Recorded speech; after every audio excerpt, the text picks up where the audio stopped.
il y a une période de l'histoire grecque qui est peu connue, c'est celle qui s'étend entre la période mycénienne et d'autre part la période archaïque.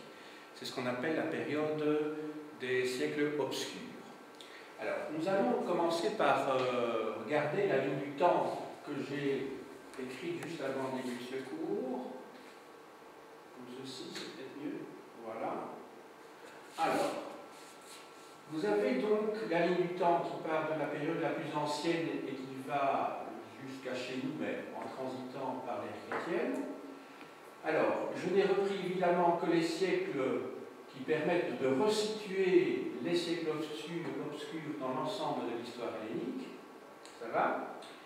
Alors, il y a l'apogée de ce qu'on appelle les royaumes mycéniens se situe du milieu du XVe siècle avant Jésus-Christ jusqu'au milieu du XIIIe siècle. C'est l'apogée, donc, des royaumes mycéniens. Ce que l'on appelle les royaumes mycéniens, ce sont en fait des principautés indépendantes les unes des autres. Ce sont des royaumes guerriers, à ce qu'il semble, ne fût-ce qu'en observant la dimension, la profondeur des enceintes autour des palais.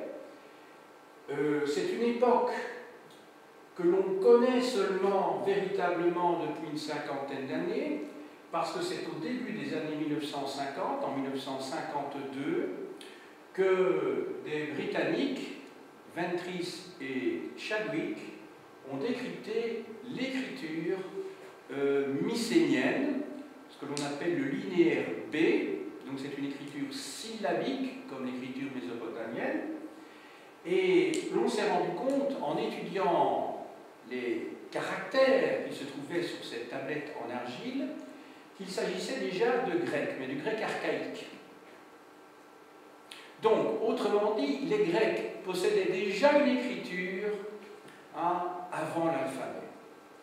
L'alphabet utilisé par les Grecs vient des Phéniciens et ne sera pratiqué que beaucoup plus tard, à partir du 8e siècle avant Jésus-Christ. Voilà.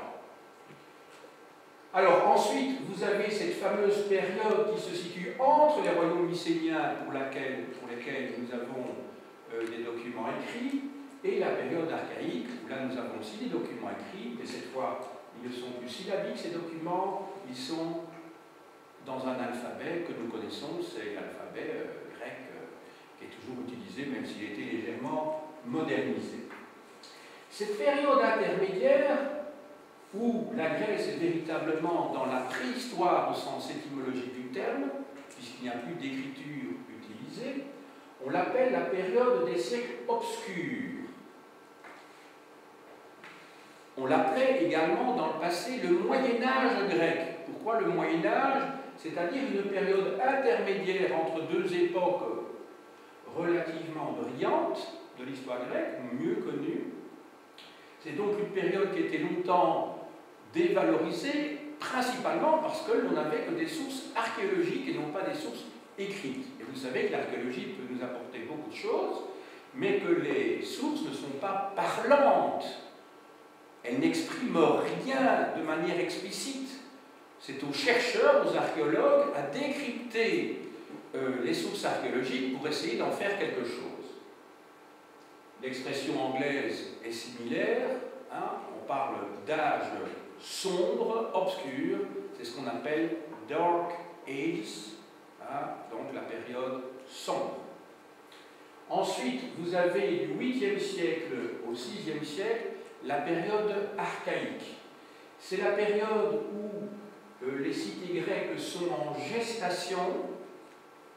Le 6e siècle, nous l'avons étudié ensemble, est une époque très importante, puisque c'est la période qui voit passer le pouvoir de l'aristocratie au peuple, avec au 6e siècle le phénomène important de la tyrannie.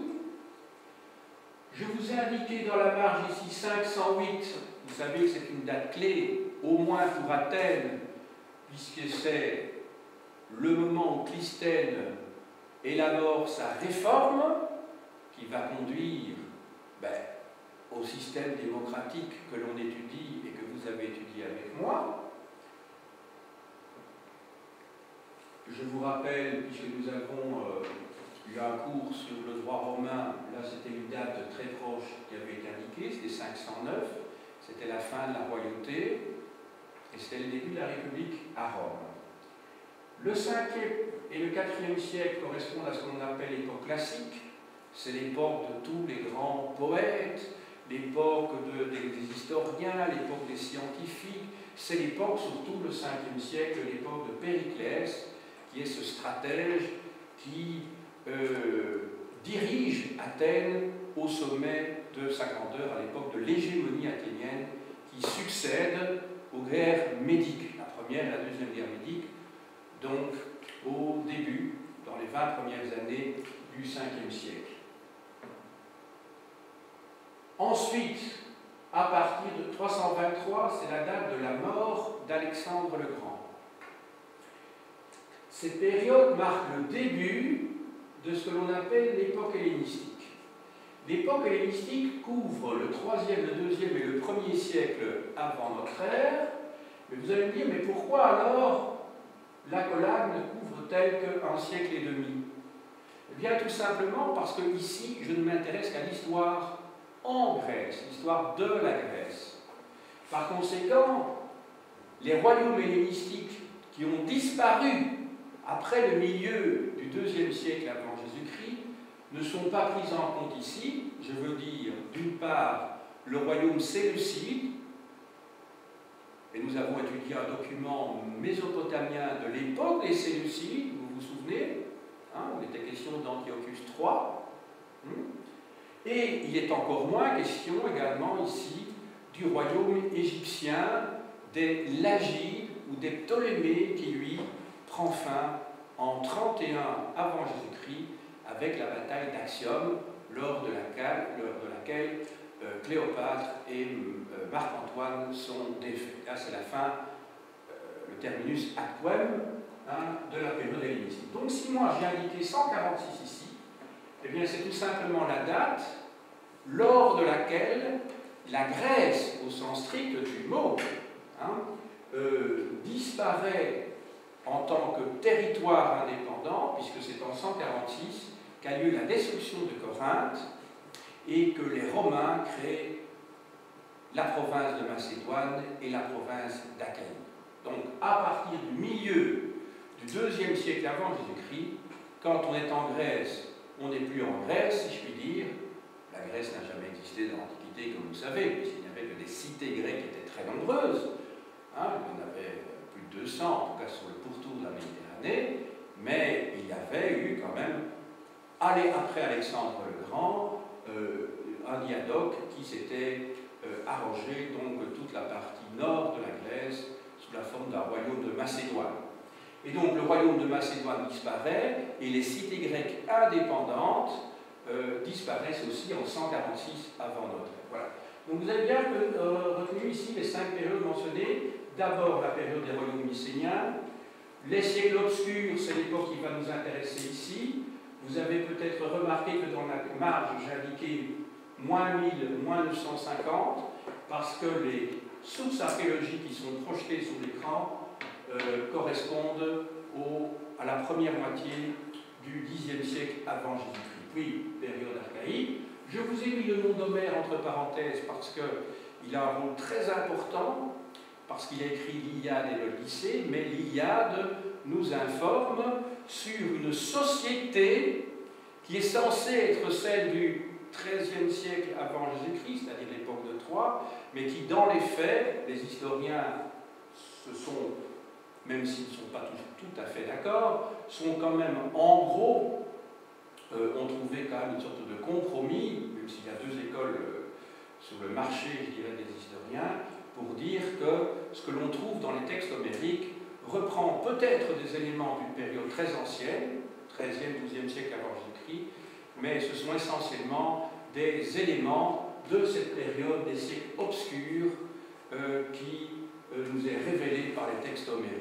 Ça doit être une sorte de mélange entre ce qui s'est passé à la fin des royaumes mycéniens et ce qui a dû se passer pendant cette période-ci. Donc il y a des traits empruntés à plusieurs périodes. N'oublions pas qu'Homère est censé avoir vécu donc au 8e siècle avant Jésus-Christ. Voilà. Maintenant, j'en arrive au document que vous avez devant les yeux. Alors, il s'agit en fait de plans de fouilles archéologiques. C'est un type de source que nous n'avons pas encore étudié jusqu'à présent. Nous avons surtout travaillé sur des documents écrits. Mais pour les périodes très anciennes, pour la préhistoire, bien évidemment, il n'y a que ça, mais pour l'Antiquité, l'archéologie est une méthode auxiliaire de l'histoire qui est tout à fait essentielle. Sans l'archéologie, on ne saurait pas énormément de choses sur l'Égypte, sur la Mésopotamie, sur la Grèce et sur Rome. Donc, on ne peut pas se limiter uniquement aux documents écrits. Alors, le site que vous avez devant les yeux, c'est le site de Toumba, T-O-U-M-B-A.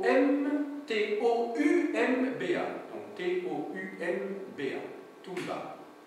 Alors Toumba, en fait, se trouve à Lefkandi.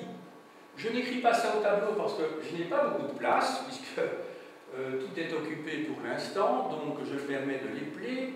L-E-F-K-A-N-D-I,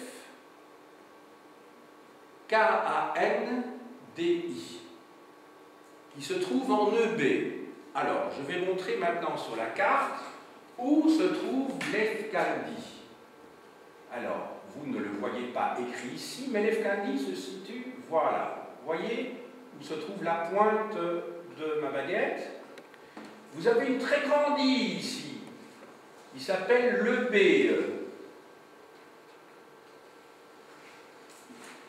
Alors, plus ou moins dans le centre, mais pratiquement sur la côte, ici, de l'EB, vous avez Lefkandi, qui est pratiquement, je dirais, à la hauteur de Thèbes, un peu au sud de Chalkis et peut-être un petit peu à l'ouest d'Érythrée. Donc ici. Voilà. Donc c'est là que se trouve donc le site de Toumba à Lefkandi en Eubée, c'est-à-dire en Grèce. Les dates, je vous les ai déjà mentionnées au tableau. C'est donc le site est daté par les archéologues entre moins 1000 et moins 950 avant Jésus-Christ. Et il concerne une époque que l'on connaît très très mal, puisque les sources sont pratiquement absentes. Cette période s'appelle aussi la période géométrique. Alors, on l'appelle la période géométrique, non pas parce qu'il y avait des arithméticiens, des géomètres à cette époque-là, tout simplement parce que, comme on ne peut pas qualifier cette période en fonction des documents écrits, on la qualifie à partir des motifs géométriques que l'on trouve sur les poteries. Donc, on trouve des motifs géométriques, regardez-moi un petit peu, enfin je vais faire, non je crois que ça n'en a rien, il n'y a plus de place. Donc en fait, quand vous avez une poterie, eh bien vous avez des motifs de ce style-là, vous avez les trois côtés d'un carré qui se succèdent. Voilà, ben, ça c'est un motif géométrique par exemple. Et donc on appelle période géométrique le 10e et le 9e siècle. Et comme nous sommes au début de cette période géométrique, les archéologues ont qualifié cette période de période proto-géométrique, c'est-à-dire la première période géométrique, proto-géométrique. Voilà. Ça, ce sont donc les informations que je vous donne quant à la situation dans le temps et à la situation dans l'espace. Maintenant, quand on a un document comme celui-là, il faut définir la nature de la source que l'on a devant soi. Ce que vous avez devant vous, ce n'est pas le site archéologique. Vous êtes bien d'accord, ce sont des plans. Et ces plans sont tracés par qui? Eh bien, par des dessinateurs qui travaillent pour les archéologues. Donc les archéologues travaillent toujours avec des dessinateurs.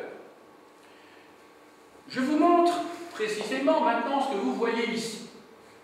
Vous avez tout d'abord ici un plan, autrement dit, c'est ce que l'on voit vu de haut. Un plan.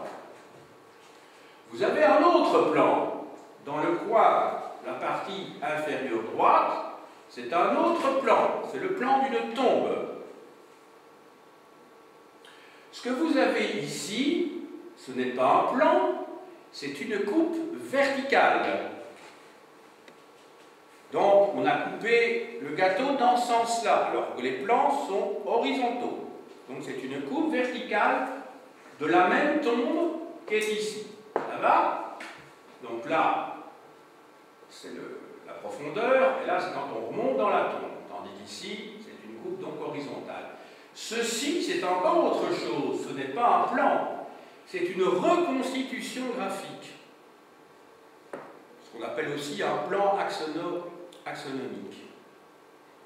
Ça va? Voilà, donc vous avez deux plans. Ici, vous avez une coupe. Et ici, vous avez une reconstitution. Cette reconstitution, évidemment, est faite à partir des vestiges qui se trouvent ici et que l'on a retrouvés. On va commencer, après avoir étudié la nature de la source, on va voir maintenant, on va décrire ce que l'on voit. Alors, qu'est-ce que l'on voit? Je vais peut-être me mettre de l'autre côté maintenant.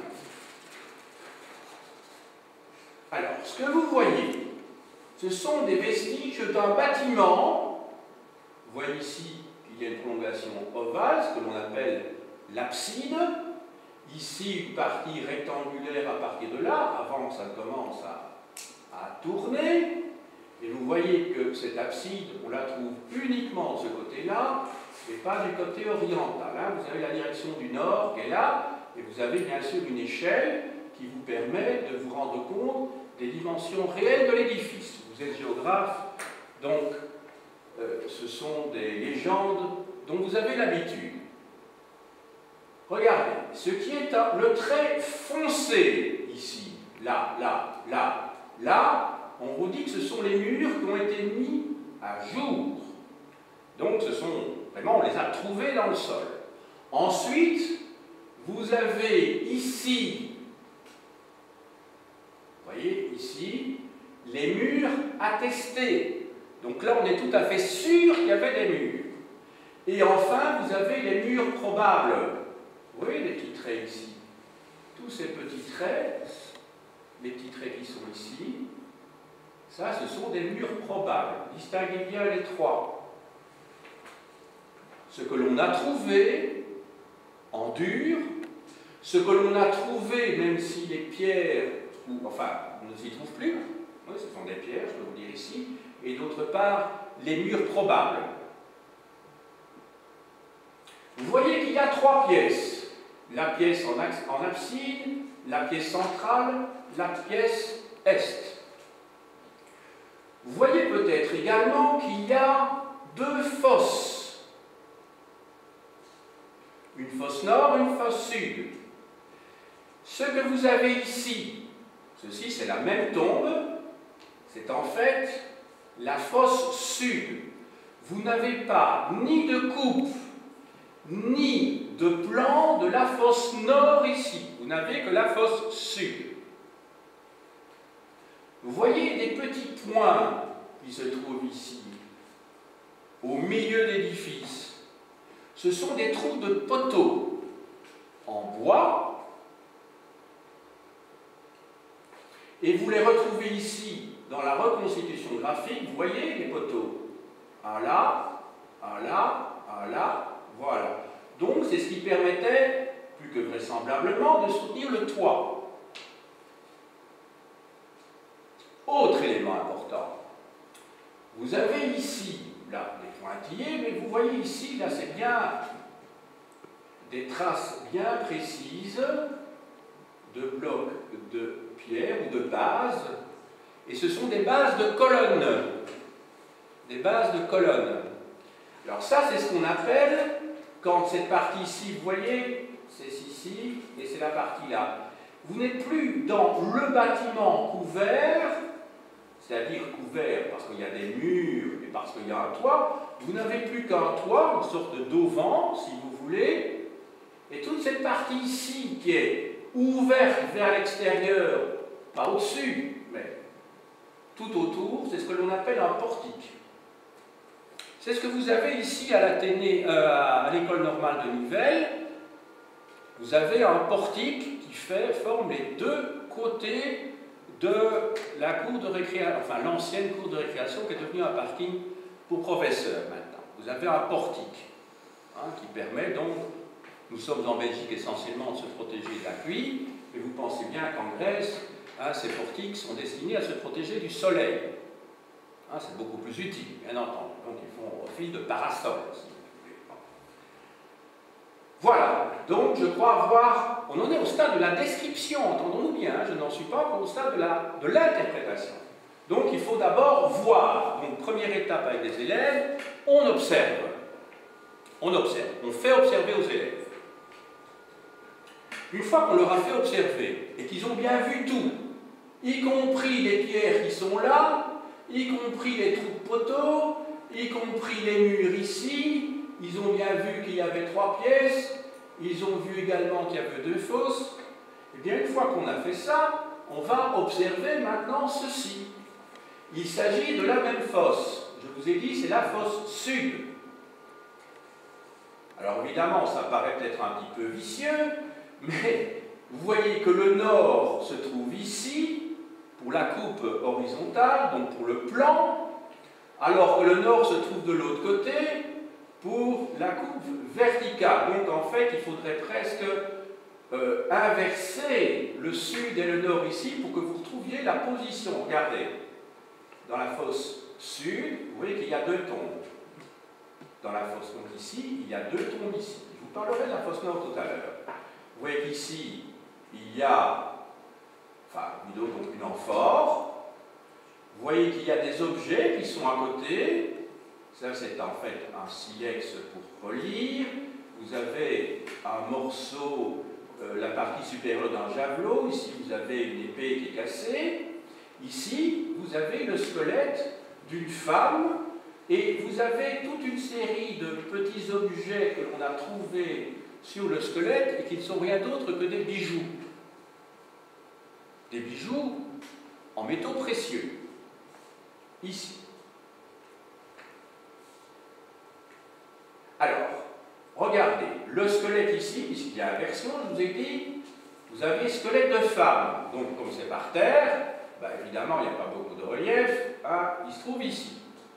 Et alors, ceci, donc cette amphore en bronze, cette urne funéraire, elle se trouve ici. Ça et ça, c'est la même chose. Ça va? Évidemment, là c'est une coupe verticale, et là c'est un simple plan, donc vu de haut. Vous voyez qu'il y a des murets qui font pratiquement 1 mètre, 95 cm, ça va? Presque 1 mètre. Ayant vu tout ceci, on va passer à l'interprétation. Donc, je voudrais être sûr que votre plan soit tout à fait juste. Dans un premier temps, j'ai localisé dans le temps et dans l'espace le site que nous étudions. Dans un deuxième temps, je vous ai dit quelle était la nature de la source que vous aviez devant les yeux, qui n'est pas une source archéologique, mais qui est une source iconographique ou photographique. Ensuite, on a, troisième étape, observer les documents, on les a décrits, et puis seulement maintenant on peut passer à l'interprétation. Alors quand on interprète, on doit avoir 2 outils avec soi. Le premier outil qu'on doit avoir avec soi, c'est tout d'abord des outils d'archéologue. Bon, l'archéologue, il fouille, il se pose des questions, fait des hypothèses. Quand il voit qu'en ligne droite, vous avez un mur, il se dit je vais continuer dans ce sens-là parce que je vais tomber sur la suite du mur. On est bien d'accord. Il va fouiller à partir d'hypothèses. Mais quand on est dans l'interprétation, on ne se sert pas uniquement des documents que l'on a devant soi, des sources que l'on a devant soi, on se sert aussi de la littérature qui a été écrite sur cette période-là pour s'aider, pour pouvoir interpréter. la première chose, on va commencer par l'analyse de ceci, de ce document-là, et puis après, on passera à l'analyse des tombes. Je commence donc avec ceci.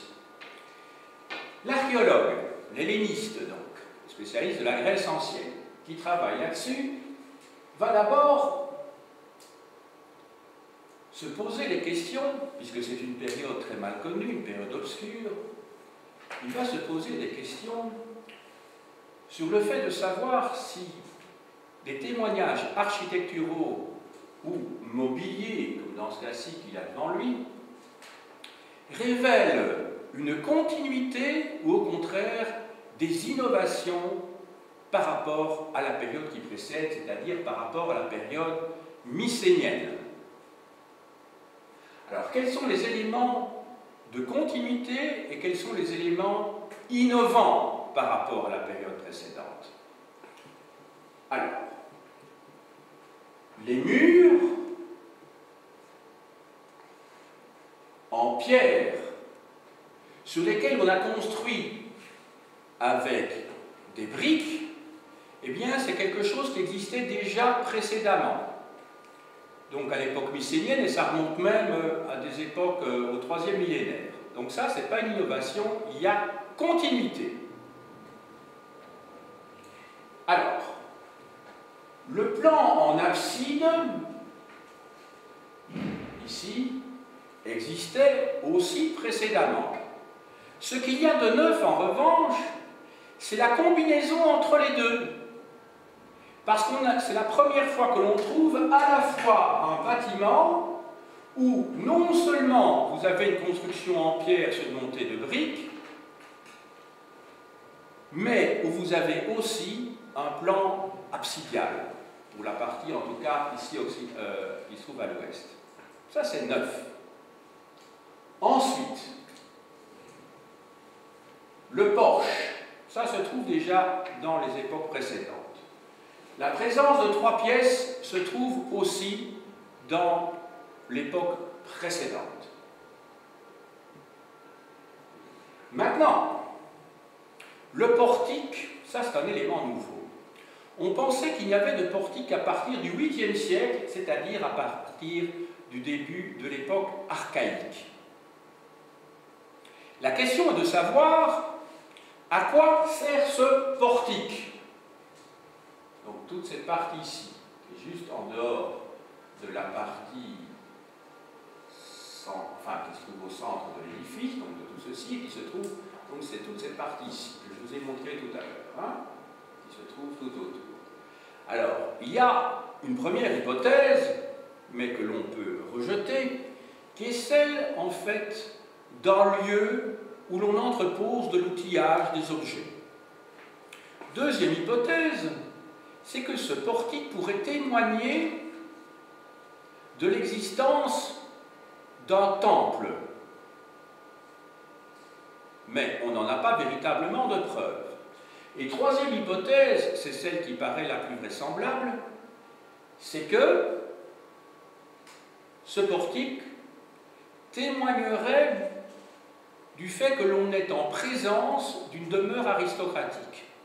Peut-être d'un chef, d'un roi, d'un basileus de cette localité.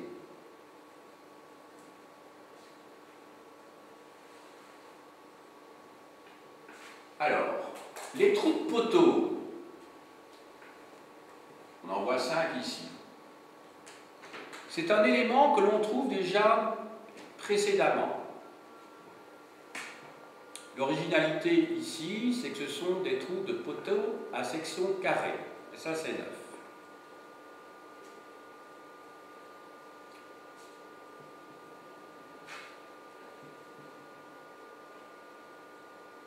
On va passer maintenant aux sépultures. Alors, regardez. Donc, vous avez une seule tombe ici, plutôt une seule fosse qui comprend 2 tombes dont on a fait le plan, ou une coupe verticale.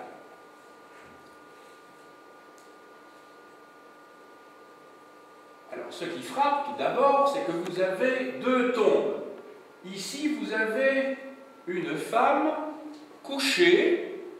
À l'origine, vraisemblablement, c'est sur du bois. Le bois, évidemment, a disparu depuis bien longtemps. Donc, il s'agit là d'une inhumation. Les inhumations étaient fréquentes à l'époque, et c'était même le mode habituel d'enterrer pour les sépultures des individus à l'époque mycénienne. Or, à côté, ce que vous avez, c'est une urne funéraire. Donc, le type de sépulture est différent, puisqu'il ne s'agit plus d'inhumation, mais il s'agit de crémation. Donc, c'est un corps que l'on a brûlé et dont on a rassemblé les cendres dans une amphore. Donc, dans la même fosse, l'une à côté de l'autre, vous avez deux modes de sépulture, deux types de sépulture différents. Donc pour la même période. Alors là, c'est intéressant parce que ça nous montre que l'on est dans une période de transition.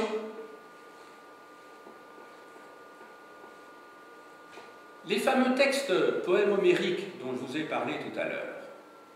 Je vous ai dit qu'Homère est censé avoir vécu au 8e siècle avant Jésus-Christ, donc dans la première période archaïque de la Grèce ancienne. Eh bien, quand vous lisez l'Iliade, au chant 23 de l'Iliade, il est question de crémation, justement, ce qui laisse penser que finalement les poèmes homériques, en tout cas au moins partiellement, ne renvoient pas à l'époque des événements qu'ils relatent, c'est-à-dire une période du XIIIe, XIIe siècle, vers 1200 avant Jésus-Christ, mais concerne plutôt une période postérieure, c'est du XIe, Xe siècle, puisque la crémation n'était pas pratiquée à l'époque mycénienne, période à la fin de laquelle sont censés se passer les événements liés à la chute de Troie. Je vais vous lire un passage de l'Iliade, que vous avez peut-être lu dans votre jeune temps. Moi j'ai lu ça quand j'avais 11 ans, ça m'a évidemment emporté comme beaucoup de jeunes à cette époque-là, à la fin de l'école primaire, au début du secondaire, c'est le moment où on lit évidemment l'Iliade et l'Odyssée. Et je vais vous lire ce passage, donc Jean-Michel, tu me suis, du chant 23. Alors écoutez ce passage que je vais lire. Donc ce passage est tiré des funérailles de Patrocle. Patrocle qui était le grand ami d'Achille. Vous avez, à défaut d'avoir lu l'Iliade, peut-être vu le film Troie avec Brad Pitt. Et Patrocle, c'est l'ami chéri d'Achille qui est tué par Hector. Et après sa mort, se déroulent bien entendu ses funérailles.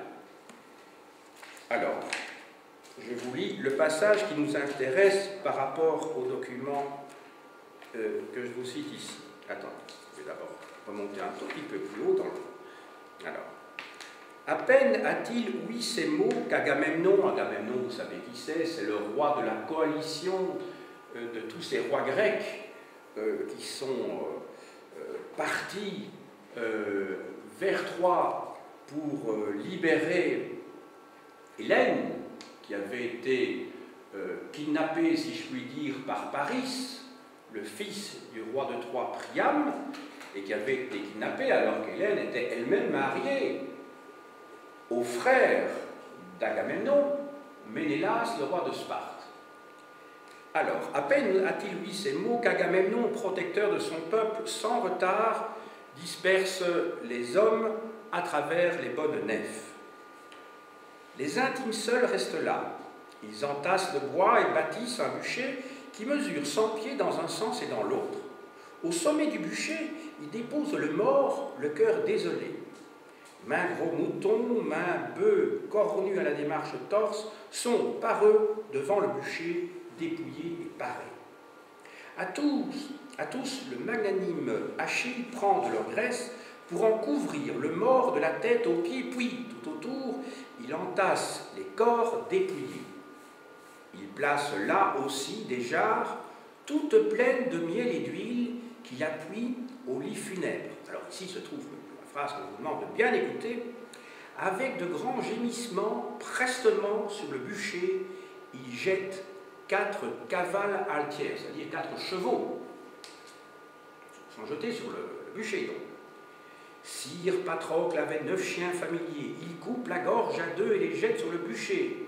Ça fait un peu penser au rite du sati, vous savez, en Inde, où les veuves sont censées se jeter sur le bûcher de leur mari. Il fait de même pour 12 nobles fils des Troyens magnanimes qu'il massacre avec le bronze. Son cœur ne songe qu'à des œuvres de mort. Il déchaîne enfin l'élan implacable du feu pour que, du tout, il fasse sa pâture. Et autre passage, donc vous avez retenu ici que 4 chevaux ont été immolés, et c'est important parce qu'il se fait que la tombe, la fosse numéro 1, la fosse qui se trouve A, celle qui se trouve au nord, eh bien, on y a trouvé donc le cadavre de 4 chevaux. Donc, alors, je vous lis un autre passage maintenant, toujours tiré de l'Iliade, le chant 23. Mais quand l'étoile du matin vient annoncer la lumière à la terre, l'étoile du matin, derrière qui l'aurore, en robe de safran, s'épand sur la mer, le feu du bûcher s'apaise. La flamme tombe et les vents chez eux s'en retournent à travers la mer de Thrace qui gémit dans un gonflement furieux. Le Péléide alors s'écarte du bûcher. Il se couche épuisé, le doux sommeil s'abat sur lui. Mais l'Atride et les siens, oui, le Péléide, le fils de Pélée, c'est Achille, et l'Atride, c'est Agamemnon. L'Atride et les siens en masse s'assemblent.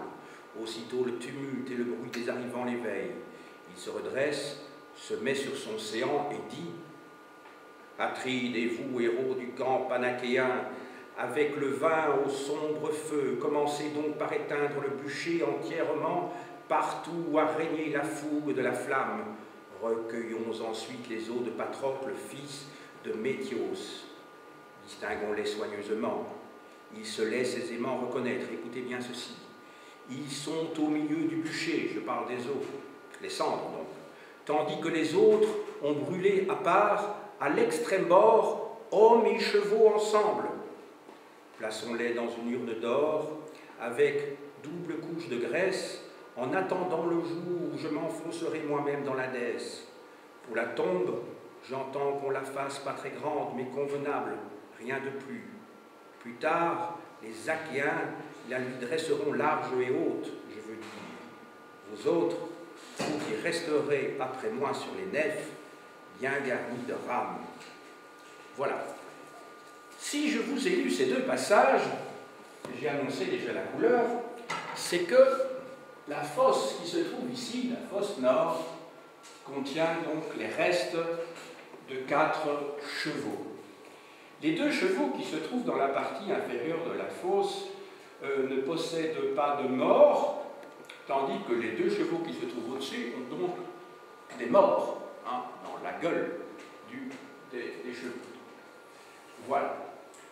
Donc, je répète ce que je disais il y a quelques instants, c'est que c'est un élément qui accrédite plutôt la thèse selon laquelle Homère n'aurait pas seulement, ou puisé en tout cas, n'aurait pas puisé les éléments qui lui ont permis de rédiger l'Iliade dans une période très lointaine qui remonterait à 5 siècles avant lui, mais aurait puisé dans des éléments beaucoup plus récents qui montraient simplement à 2 siècles avant lui, puisque l'inhumation était pratiquée à l'époque des royaumes mycéniens, tandis que la crémation, elle, est pratiquée aux âges obscurs.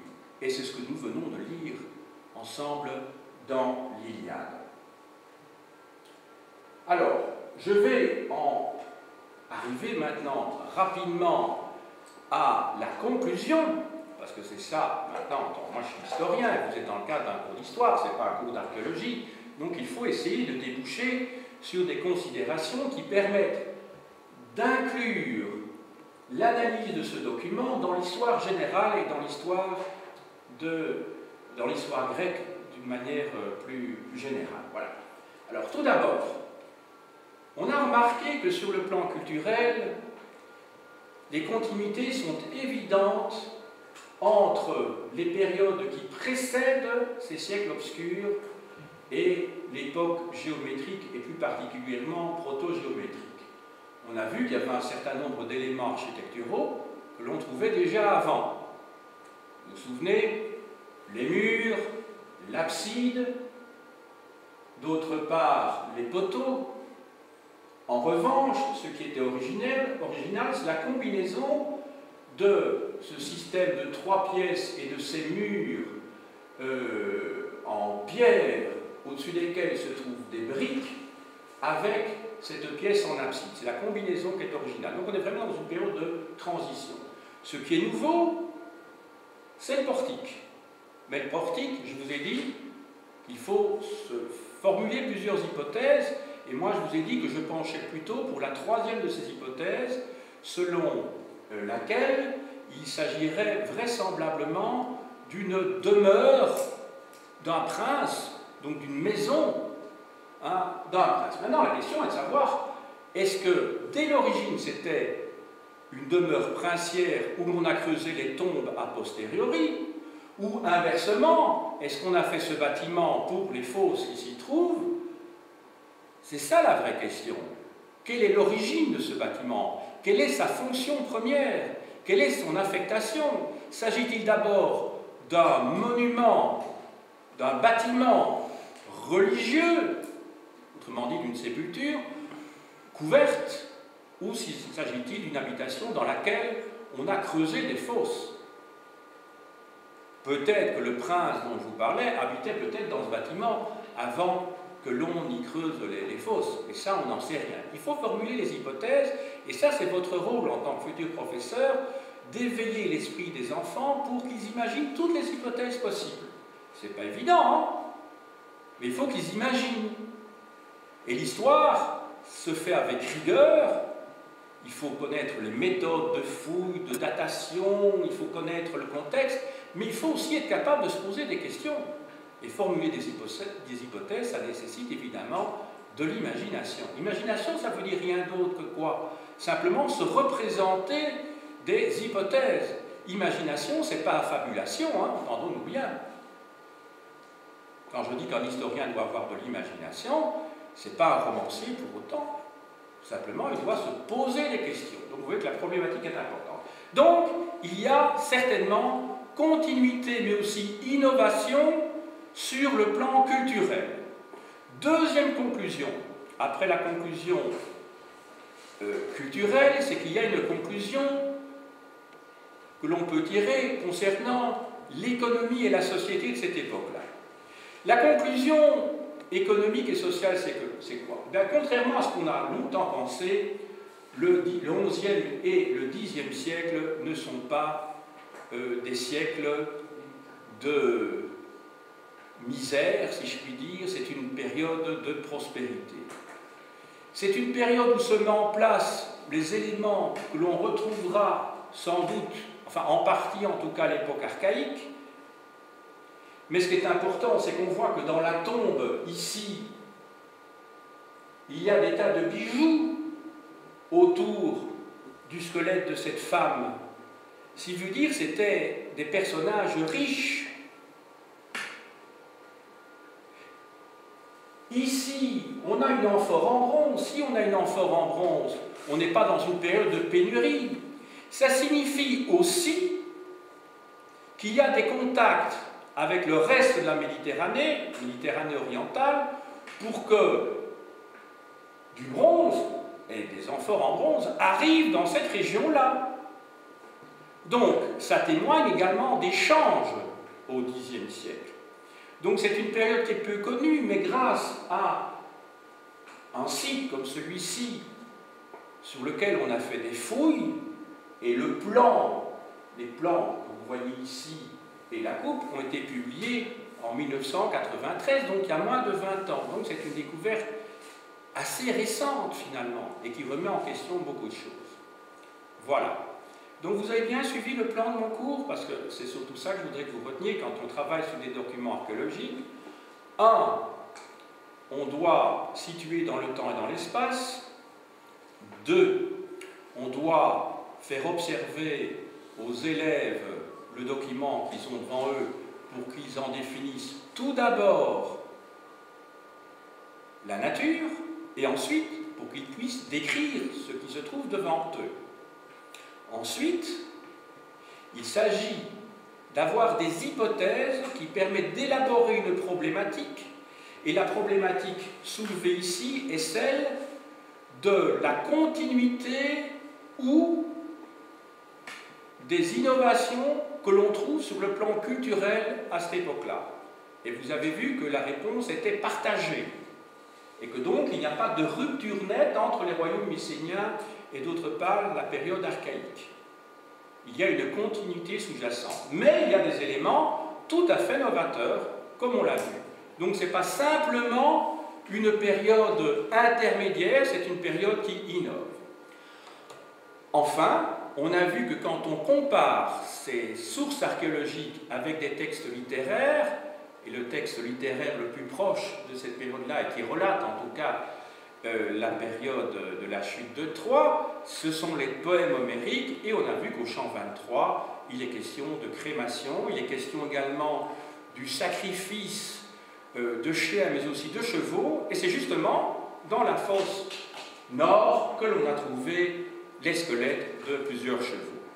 Il me reste maintenant à vous montrer quelques livres pour terminer.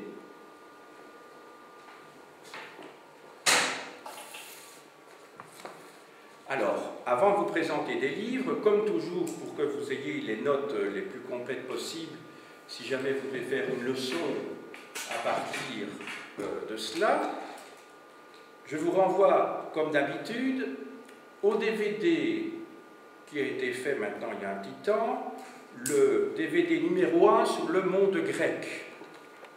Donc c'est un cours que j'ai donné à des étudiants il y a 2 ou 3 ans et qui est enregistré et que vous pouvez donc télécharger sur le serveur. Alors maintenant, une histoire générale de l'histoire grecque, l'aventure grecque de Pierre Lévesque.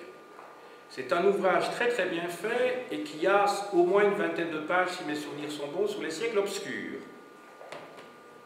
Alors là, un ouvrage pour des étudiants avancés de Claude Borin, professeur à l'Université de Liège, les Grecs et la Méditerranée orientale, des siècles obscurs à la fin de l'époque archaïque. Donc ça couvre en gros la fin du 2e millénaire avant notre ère et toute la première moitié du 1er millénaire avant Jésus-Christ, publié dans la collection Nouvelle Clio, Presse universitaire de France. Donc il y a tout un chapitre sur les siècles obscurs. Alors, de Moses Finley, les premiers temps de la Grèce en chant Flammarion. Vous avez le fameux masque en or attribué à Agamemnon, évidemment, ce n'est pas Agamemnon, mais c'est en tout cas Schliemann qui lui a attribué ce masque funéraire. Du même Finley, le monde d'Ulysse, qui vous permet de replacer tout ce que j'ai dit par rapport à l'Iliade. Alors, de Jean-Claude Poursat, au seuil dans la collection Point, la Grèce préclassique des origines à la fin du VIe siècle. C'est le tome 1 de la nouvelle histoire de l'Antiquité. Là aussi, il y a tout un chapitre sur les siècles obscurs. De Jacqueline de Romilly, qui enseignait au Collège de France, qui est décédée l'année passée, elle avait plus de 94 ans, je crois. Homère, c'est un petit que sais-je aux presses universitaires de France qui fait autorité. Alors, dans les dossiers d'archéologie, le numéro 253 de mai 2000 est consacré à l'archéométrie, les sciences appliquées à l'archéologie. Il est question, et ça c'est pas seulement valable pour le sujet dont j'ai traité aujourd'hui, il est question du carbone 14, de l'infrarouge, de la méthode Raman, de la paléogénétique, de la cathodoluminescence, de la dendrochronologie, de la thermoluminescence et de la chromatographie. Donc vous avez toutes les méthodes scientifiques qui permettent aux archéologues de pouvoir dater en particulier et identifier les sources qu'ils découvrent. Qui permettent aux archéologues de pouvoir dater en particulier et identifier les sources qu'ils découvrent.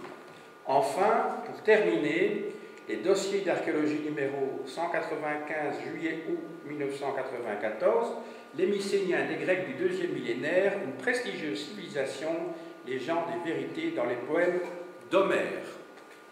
Voilà, c'est une excellente revue que je vous présente. J'ai dit